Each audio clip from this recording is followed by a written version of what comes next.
Ma'am, who are you and what are you doing in this house? This is my home. What seems to be the problem? We got reports of suspicious activity. I need your ID. On what legal basis? Just cooperate, ma'am. The morning coffee was still steaming when Judge Patricia Williams heard the commotion outside her front door. She had been preparing for another day on the federal bench, reviewing case files for the afternoon sentencing hearing. The sound of heavy footsteps on her porch made her pause. Then came the aggressive knocking that would change everything. What happened next would destroy 2 police careers, send shockwaves through the justice system, and prove that even those who wear the robes of justice are not immune to the ugliest forms of prejudice. The body camera footage from that Tuesday morning would rack up over 25 million views, spark congressional hearings, and result in the harshest penalties ever imposed for racial profiling in her state's history. Judge Patricia Williams was no ordinary target. At 52 years old, she had spent the last decade as a federal judge appointed by the president himself. Before that, she served 8 years as a district attorney, prosecuting some of the most complex criminal cases in the region. Her reputation was spotless. Her record on the bench was respected by attorneys on both sides of the courtroom.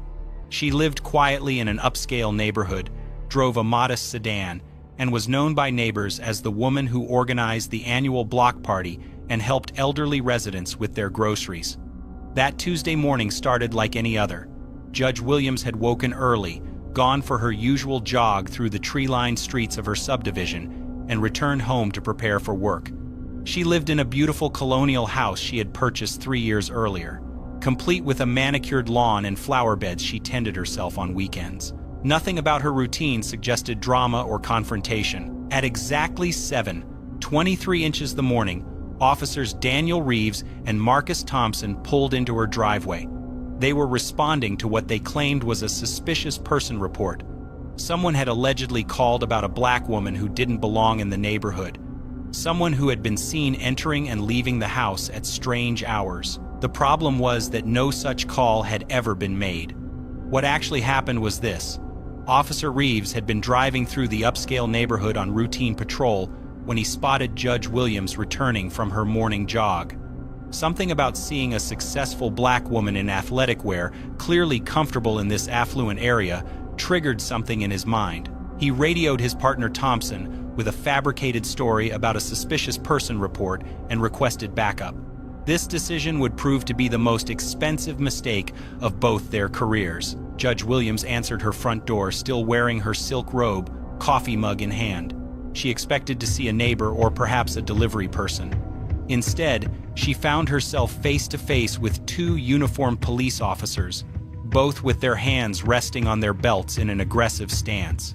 Officer Reeves immediately demanded to know who she was and what she was doing in the house. Judge Williams, confused but maintaining her composure, asked if there was some kind of problem. Reeves ignored her question and repeated his demand for identification. When she asked why they were at her door, Thompson stepped forward and said they had received reports about suspicious activity at this address. This is where Judge Williams made a decision that would prove brilliant. Instead of immediately revealing her position as a federal judge, she decided to see how these officers would treat someone they perceived as having no power or status. She calmly told them this was her home and asked what specific suspicious activity had been reported. The officers couldn't provide specifics because there had been no actual report. Reeves stammered something about someone not belonging in the neighborhood. Thompson added that they needed to verify she had a right to be there. When Judge Williams asked if they had a warrant or any legal authority to demand entry into her home, both officers became visibly agitated. Officer Reeves told her that her attitude was suspicious and that cooperative citizens wouldn't ask so many questions. Thompson warned her that obstruction could lead to arrest. Judge Williams remained calm but firm, stating that she was simply exercising her constitutional rights in her own home. That's when Officer Reeves made his second catastrophic mistake. He pushed past Judge Williams and entered her house without permission, claiming he needed to check for other occupants. Thompson followed, both officers now illegally inside a federal judge's private residence. Judge Williams did not resist, but she clearly stated that they were entering without consent and without a warrant. She pulled out her phone and began recording. The moment that camera came out, Officer Reeves exploded. He demanded she stop recording immediately. When she refused, he grabbed for her phone. What these officers didn't know was that Judge Williams had installed a high-end security system just 6 months earlier. Every angle of her front porch, living room, and kitchen was being recorded in high definition with crystal clear audio. Every illegal entry, every violation of her rights, every word they spoke was being captured and automatically uploaded to cloud storage. The footage would later show Officer Reeves snatching the phone from Judge Williams' hands and throwing it across the room. It would show Thompson searching through her personal belongings without any legal justification. It would capture them demanding she prove she lived there while they stood illegally in her own living room. But the most damaging footage was yet to come. When Judge Williams asked for their badge numbers and the name of their supervisor, Officer Reeves lost complete control. The racial slurs that poured out of his mouth next would end his career and land him in federal prison. Thompson, rather than stopping his partner, joined in with his own disgusting commentary about people who didn't know their place. They told her that fancy houses and expensive neighborhoods weren't for people like her. They said she was probably dealing drugs or prostituting herself to afford the mortgage. They used language so vile and hateful that when the footage was eventually played in court, several jurors visibly recoiled. Judge Williams endured this abuse for nearly 20 minutes, documenting everything while maintaining remarkable composure. She never once raised her voice or responded with anger. She simply repeated her requests for their badge numbers and supervisor contact information. When the officers finally finished their illegal search and found nothing because there was nothing to find, they prepared to leave. But Officer Reeves wasn't done. He told Judge Williams that if he ever saw her in this neighborhood again, she would be arrested for trespassing. He said the homeowner, whoever it was, would be contacted and told about the suspicious black woman trying to break into their house. That's when Judge Williams finally revealed who she was. She walked to her home office, retrieved her judicial credentials, and placed them on the coffee table in front of both officers. The look on their faces when they realized they had just spent 20 minutes racially abusing a federal judge in her own home would become legendary among law enforcement training circles. Officer Reeves went pale. Officer Thompson started backing toward the door. Both men suddenly found themselves unable to speak. Judge Williams calmly informed them that everything they had just done was recorded, that they had violated multiple federal laws, and that she would be filing complaints with every relevant authority before the day was over. Have you ever seen someone's entire world collapse in real time? Drop a comment if you've witnessed a moment like that. The officers practically ran from her house, but the damage was already done. 23 minutes of footage showing 2 police officers committing multiple felonies against a federal judge. The evidence was ironclad.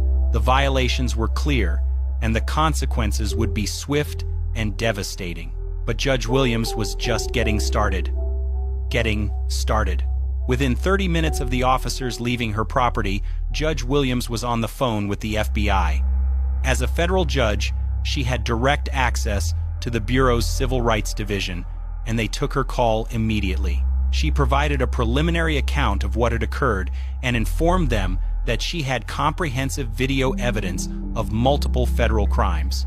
The FBI agent who took her call was Special Agent Maria Santos, a 20-year veteran who specialized in police misconduct cases. Santos had prosecuted dozens of civil rights violations, but she had never heard of anything quite like this. 2 local police officers had just committed federal crimes against a sitting federal judge in her own home, and it was all captured on video. Agent Santos arrived at Judge Williams' house within 2 hours, accompanied by a technical specialist and a civil rights prosecutor. They spent 4 hours reviewing the security footage, taking detailed statements, and documenting every aspect of the incident. The prosecutor, David Chen, kept shaking his head as he watched the video. In his 15 years of prosecuting police misconduct, he had rarely seen evidence this clear or violations this egregious. Meanwhile, Officers Reeves and Thompson returned to their precinct in a state of panic. They knew they had made a catastrophic mistake, but they weren't sure how catastrophic until they started researching exactly who Judge Patricia Williams was. What they discovered made their situation infinitely worse. Judge Williams wasn't just any federal judge. She was the chief judge for the federal district court, meaning she oversaw all federal criminal cases in the region. She had presided over hundreds of police misconduct cases during her tenure. She had sentenced corrupt officers, approved search warrants, and ruled on constitutional violations. Her knowledge of federal law was encyclopedic, and her reputation for fairness was matched only by her reputation for being absolutely ruthless when it came to constitutional violations. Officer Reeves called in sick for the rest of the week.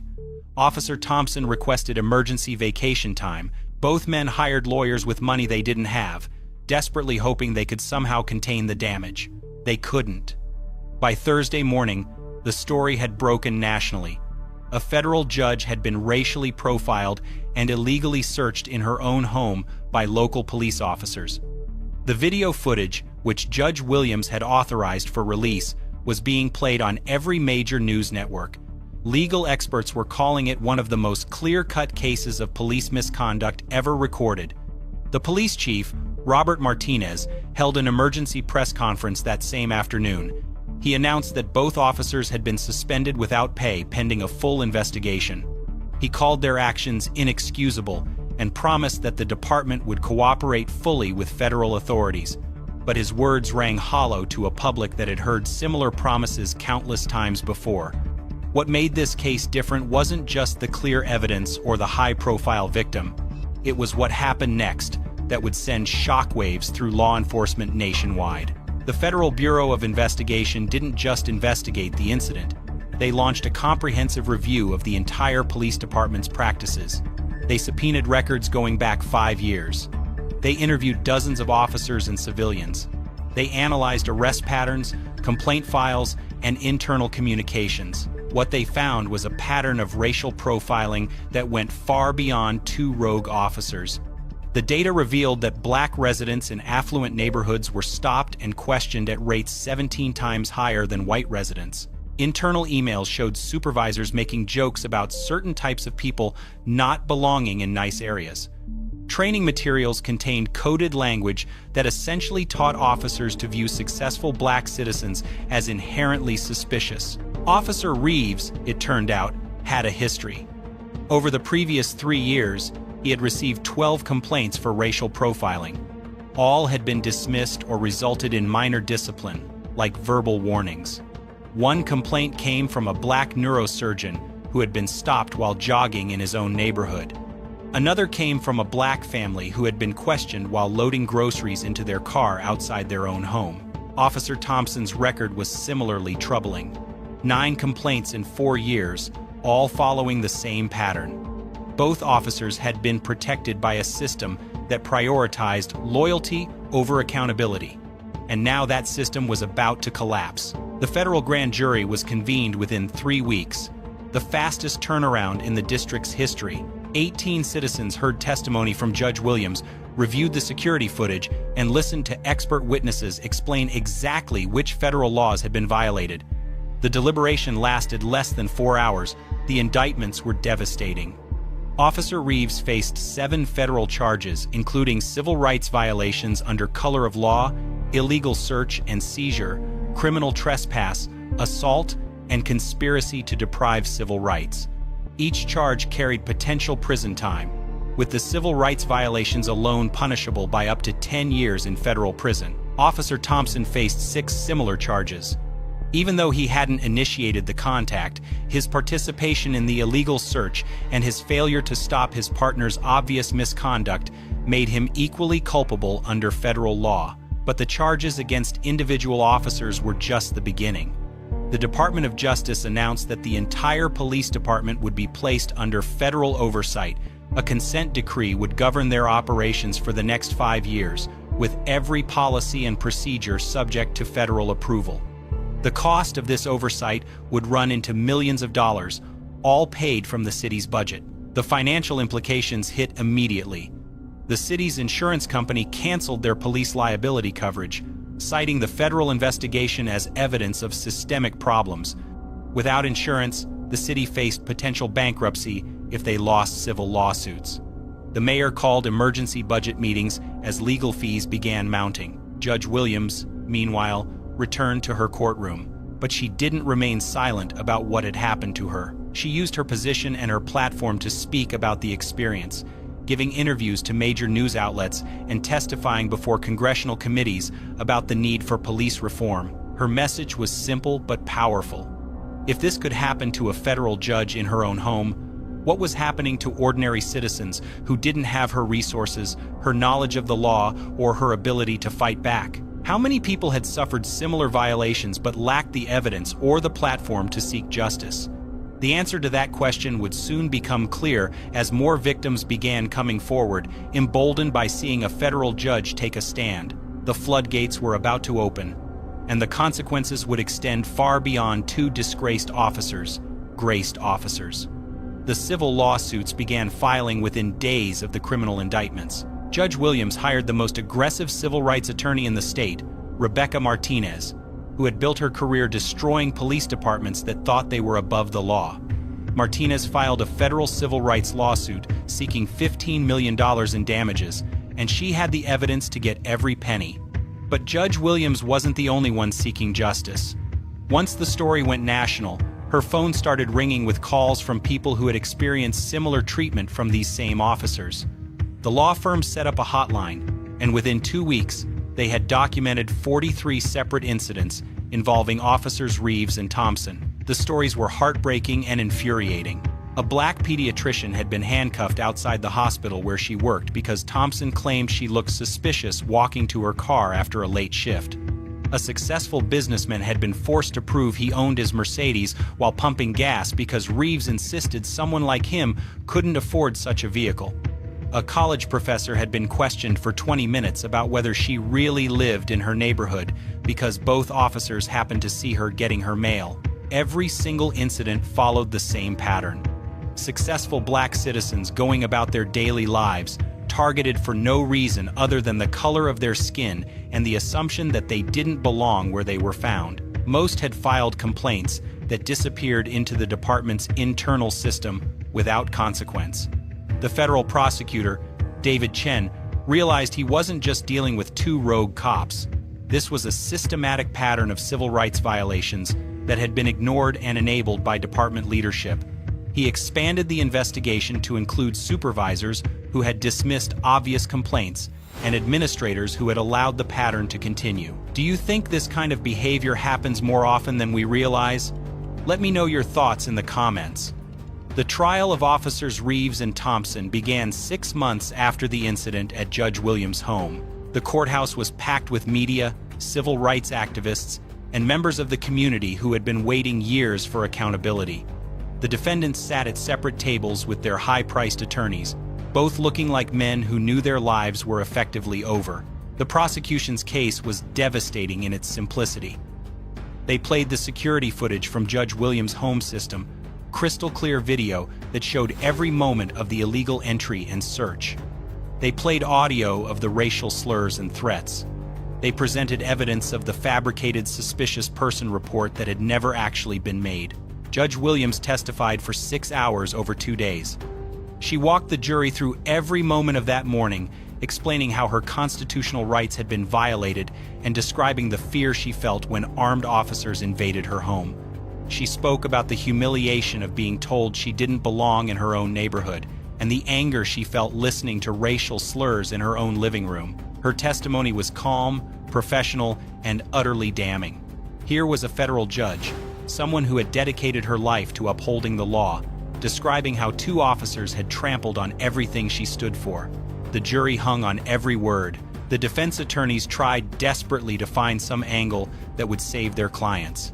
Reeves' lawyer argued that his client had been following his training and responding to what he genuinely believed was a suspicious situation.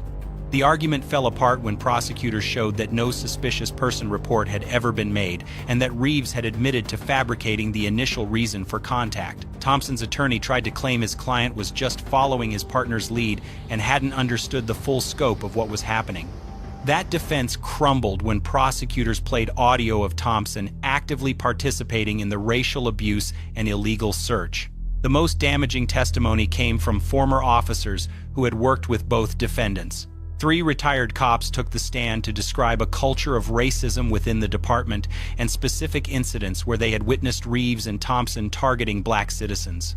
One former sergeant testified that he had tried to report concerns about both officers but had been told by supervisors to mind his own business. Expert witnesses explained the legal standards for police conduct and detailed exactly how every action taken by the defendants violated federal law. A constitutional law professor walked the jury through the Fourth Amendment protections that had been shattered that Tuesday morning. The defense case lasted less than 2 days. Neither defendant took the stand, probably on advice from their lawyers who knew their clients would be destroyed under cross-examination. Character witnesses tried to paint both officers as good men who had made mistakes, but their testimony rang hollow against the weight of evidence. The jury deliberated for 8 hours across 2 days. When they returned, the verdict was swift and complete, guilty on all counts for both defendants. Officer Reeves was convicted on 7 federal charges. Officer Thompson was convicted on 6. The maximum combined sentence they faced was over 20 years in federal prison. The courtroom erupted when the verdict was read. Family members of other victims wept openly. Judge Williams sat quietly in the front row, showing no emotion but clearly vindicated. The defendants' families looked devastated, finally understanding that their loved ones were going to prison for a very long time. But the criminal convictions were just the beginning of the consequences these officers would face. The sentencing hearing took place 2 months later. Federal Judge Robert Chen, no relation to the prosecutor, had reviewed every piece of evidence and every victim impact statement. He had presided over hundreds of criminal cases, but he said this case stood out for the brazenness of the constitutional violations and the complete lack of remorse shown by the defendants. Judge Williams was allowed to give a victim impact statement before sentencing. She stood at the podium and spoke directly to both defendants, who couldn't meet her eyes. She told them that their actions hadn't just violated her rights, but had damaged the relationship between law enforcement and the community. She said their behavior had made it harder for good officers to do their jobs and had reinforced the worst stereotypes about police racism. She also spoke about the broader impact of their crimes. Every black citizen who heard about this case would wonder if they were safe in their own neighborhoods, their own homes. Every parent would have to explain to their children why some police officers might see them as threats simply because of their skin color. Her statement lasted 20 minutes and left the courtroom in complete silence when she finished. Judge Chen sentenced Officer Reeves to 15 years in federal prison without the possibility of parole. Officer Thompson received 12 years. Both men would serve their time in federal facilities far from their home state for their own protection as much as anything else. Convicted police officers don't fare well in prison, and everyone in the system knew it. The sentences sent shockwaves through law enforcement nationwide. 15 years for a single incident of racial profiling was unprecedented. Legal experts called it a watershed moment that would change how officers thought about their actions. Police unions condemned the sentences as excessive, but civil rights groups hailed them as long overdue accountability. The civil lawsuit settled 3 weeks after the criminal sentencing. The city agreed to pay Judge Williams $12 million, the largest individual settlement for police misconduct in the state's history. The insurance company that had canceled the city's coverage was forced to pay the settlement under their previous policy, then immediately filed their own lawsuit against the city for failing to address known problems. But money was just one part of the comprehensive settlement Judge Williams negotiated. The agreement required the police department to implement sweeping reforms under federal oversight. Every officer would undergo extensive bias training. Complaint procedures would be completely overhauled with civilian oversight.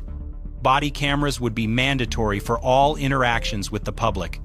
Most importantly, the settlement created a civilian review board with real power to investigate misconduct and discipline officers. Judge Williams insisted on serving as the first chair of this board, using her position to ensure meaningful change. The other victims who had been targeted by Reeves and Thompson filed their own lawsuits. Over the next year, the city paid out an additional $38 million in settlements. The financial strain forced massive budget cuts and led to the resignation of the mayor, police chief, and 3 city council members who had ignored years of warning signs. Officer Reeves began serving his sentence at a federal facility in another state. Within his first month, he was attacked by inmates who recognized him from news coverage. He spent the remainder of his sentence in protective custody, essentially solitary confinement for 15 years. His wife divorced him after 6 months and moved across the country with their children. Officer Thompson's experience was similar. 12 years of isolation, family destruction, and the knowledge that his racism had cost him everything. Both men would emerge from prison as convicted felons, unemployable and notorious. The police department they left behind was transformed beyond recognition. Federal oversight meant every policy, every procedure, every hire had to be approved by Justice Department monitors. The culture of protecting bad officers was replaced by strict accountability measures. Complaint investigations were conducted by independent civilian investigators rather than fellow officers. Training programs were completely redesigned with input from civil rights organizations and community groups. Officers learned not just about constitutional law, but about implicit bias, de-escalation techniques, and community policing strategies. The goal was to fundamentally change how officers viewed their role in the community. The changes weren't universally popular within the department. Veteran officers complained about increased scrutiny and paperwork.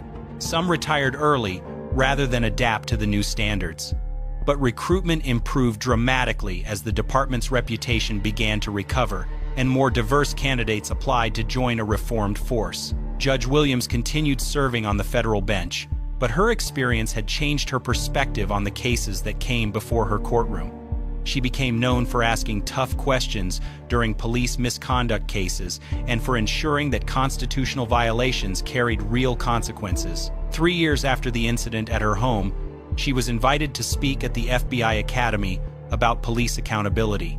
Her message to new agents was simple but powerful. The law applies to everyone equally, and those who swear to uphold it must be held to the highest standards when they violate it. The case became a landmark in civil rights law, studied in law schools and police academies as an example of what happens when racism meets accountability. The security footage from Judge Williams' home was used in training programs nationwide to show officers exactly what constitutional violations look like and what consequences they carry. But perhaps the most important impact was on the community itself.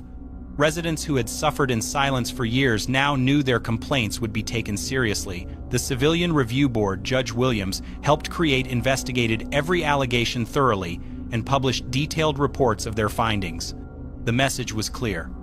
Racial profiling would not be tolerated, regardless of who was targeted or who was doing the targeting. Justice had finally come to a community that had been waiting far too long for accountability.